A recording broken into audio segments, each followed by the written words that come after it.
हम जौन कुछ भी कहतनी सच कहतनी। रउआ लोग में से एक इंसान ऐसन बा जे हमर जान के दुश्मन बनल बा और अपन बात साबित करे खातिर हमरा लगे सबूत भी बा। क्या सबूत है? रउआ लोग के सबूत चाहिए ना? सबूत ई टेबल पे बा, ई कपड़ा के नीचे।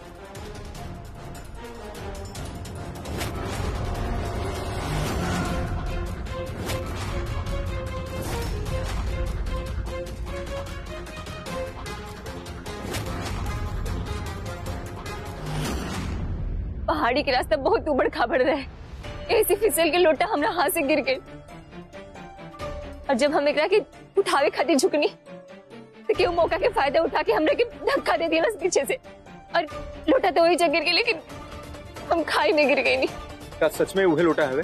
याद बता रहा ठीक से?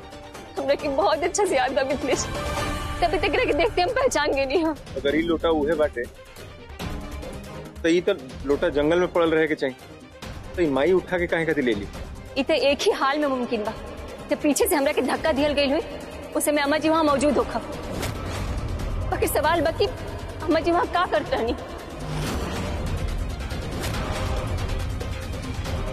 हमरा के सबके ऊपर शक है, लेकिन अम्मा जी के ऊपर शक करे के बारे में हम कबहू ना सोचनी। यहाँ तक कि हम रउआ के भी अम्मा जी के बारे में कुछ भी गलत सोचे से रुकनी।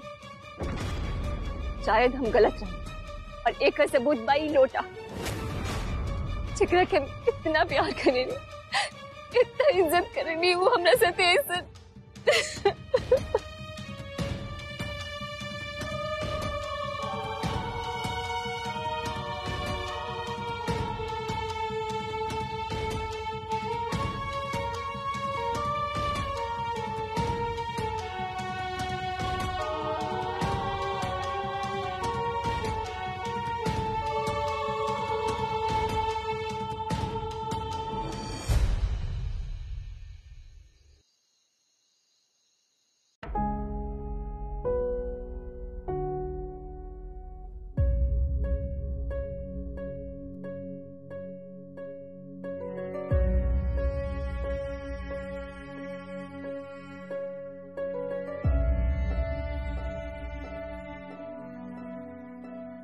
मिथिलेश, अम्मा जी ऐसा कर सके नहीं, इस सोच के ही हमरा के इतना तकलीफ होता।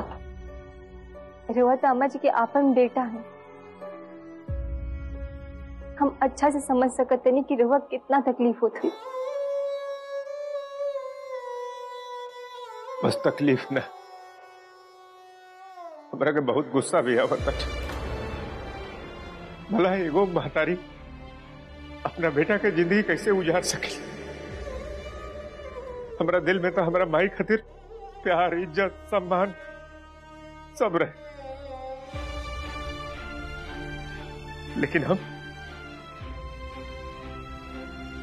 हमरा माई खातिर खाली और खाली नफरत बा और कुछ ना।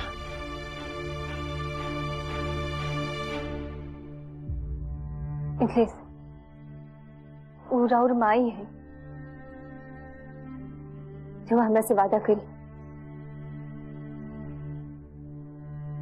हमरा से वादा करी कि रुआ अपना मन में अम्मा जी खातिर कोनो गलत भावना ना रखा। देखिए मिथिलेश, माई और बेटा के बीच ना एगो मर्यादा होला और रुआ वो मर्यादा के कब्बू लांघे के कोशिश भी मत करो। और इहो तो हो सकेला कि हमनी के अम्मा जी के समझे में जल्दीबाजी करते नहीं जा का? तू ये सोचा तारू कि सब कुछ हम भुला करके माई के माफ कर दी? तना तू ये खाली सोच के देखा रही तू जे तारा के वजह से धक्का दिलस, ओकर सबसे बड़ सबूत बाटे लोटा। और वो समय वो जब माई रही, माई के ना दोषी साबित करे खातिर लोटा बहुत बा। तारा के और कितना सबूत चाहिए रे तू? देखा रे तू, माई ही तारा का धक्का मार के जान से मारे की कोशिश की। और बस इतना ही ना, हमरा के तो इहो लागत आटे कि जब तू जिंदा वापस से घर में लौट के एलू ना, तारा के एक बार फिर से गला घोट के मारे की कोशिश कर गई। अब तू ही बतावले कि ये घर में माई के अलावा और के हो सकेला जो तारा के जान से मारे की कोशिश कर तो करे ना। और केहू के खिलाफ इतना ठोस सबूत नहीं मिलल है।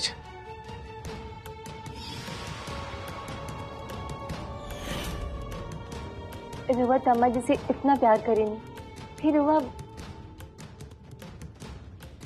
ऐसा बात नहीं करे तू।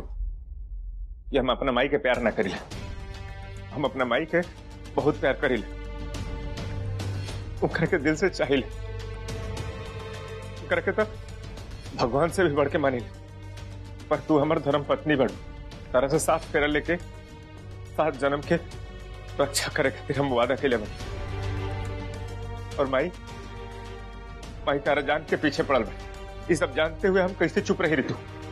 और एक बार ना माई दू बार तार जान लेवे के कोशिश कर बड़ी और ये असफल रहल बड़ी। तो कौन बात के गारंटी बटे कि ये बारी कोशिश ना करिहन तार जान लेवे के। कोनो न कोनो तरीका जरूर फिर से अपने हन तार जान मारे खातिर। और ये सब कुछ जानते हुए भी तू चाहता रहो कि हम चुपचाप बैठल रहे। तू उनकर के हम मकसद में कामयाब होके दी ना रे, हम शांत ना बैठ। हम तारा से वादा करते नहीं कि माई के ना तार बाल भी बाका ना कर दे।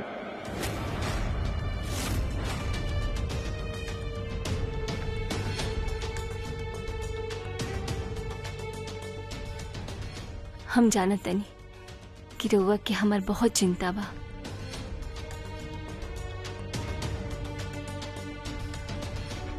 लेकिन हम फिर भी रुआ से विनती करते हैं कि रुआ अम्मा जी की माफ कर दी।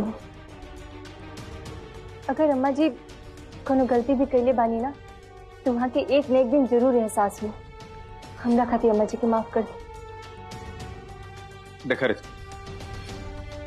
तू हमारा से चाहे कुछ और ही कहले, हम तार बात मान जाए, लेकिन ये बात ना मान सकते। बल्कि हम जौन तारा से कहते नहीं वो बात तारा के माने के पड़ी।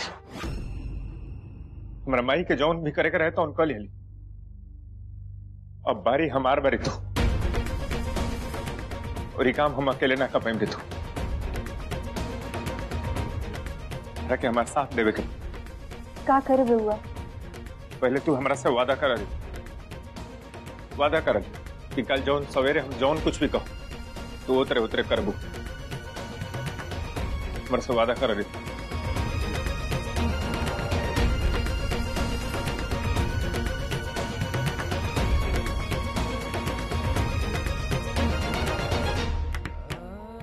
वादा करो तुम, रुआ जौन कहब हम करें।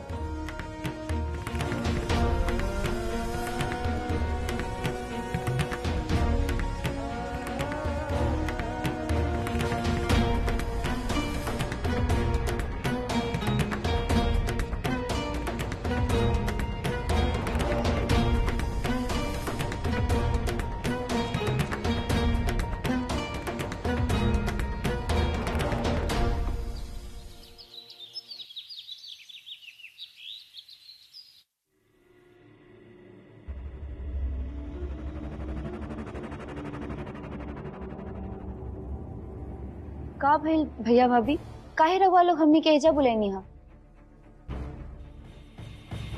अरे कोनो जरूरी बात हुई यही से बुलेले हुई हैं।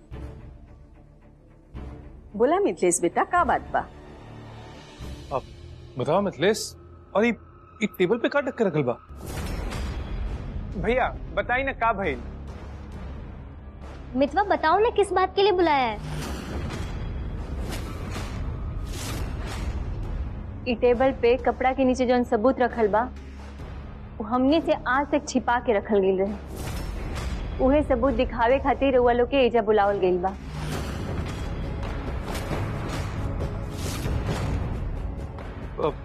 कैसन सबूत? हाँ भाभी बतावा ना, हमने सबसे का छुपा के रखल गई आज तक? भाभी अगर बतावे के वाला बात नहीं खे तो कम से कम दिखाता दी कि कपड़ा के अंदर का छुपल बा। अरे आधी बात बोलकर तुम चुप क्यों हो गई रितु? बताओ ना क्यों बुलाए यहाँ, और तुम किस सबूत की बात कर रही हो? ये टेबल पर लाल कपड़े के नीचे क्या रखा है?